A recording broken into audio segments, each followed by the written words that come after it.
قانون کی حکمرانی نہیں ہونے دیں گے، کیونکہ جو لوگ قانون توڑتے ہیں، جنہوں نے کرپشن کرنی ہے، جنہوں نے پیسہ، جنہوں نے NRO لینا ہے، وہ کبھی بھی رول آف لا نہیں آنے دیں گے پاکستان میں۔ اس لیے میں اپنی ساری قوم کو آج کہہ رہا ہوں کہ آپ نے تیاری کرنی ہے۔ ہم نے جو جیل بھرو تحریک ہے وہ آغاز ہو گیا لاہور سے۔ میں پھر سے لاہور کے لوگوں کو خاص طور پہ جس طرح وہ نکلے اور انہوں نے سپورٹ کی، میں خراج تحسین پیش کرتا ہوں۔ میں اپنی سینئر لیڈرشپ جس نے خود فیصلہ کیا کہ نہیں ہمارے سے شروع ہوگی گرفتاریاں، میں ان کو بھی خراج تحسین پیش کرتا ہوں۔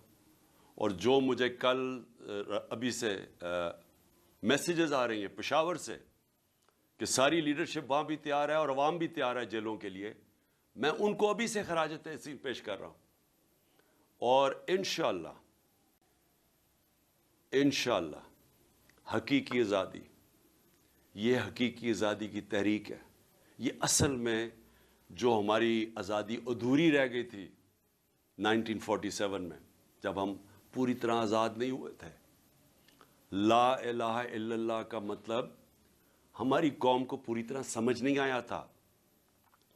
جو بھی لا الہ الا اللہ پڑھتا ہے وہ کبھی کسی قسم کی غلامی نہیں کرتا، اور خاص طور پہ خوف کے بت کی کبھی وہ پوجا نہیں کرتا۔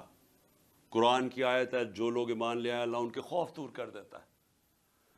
اللہ نے آج میں نے دیکھا لوگوں کے خوف دور کر دیے ہیں۔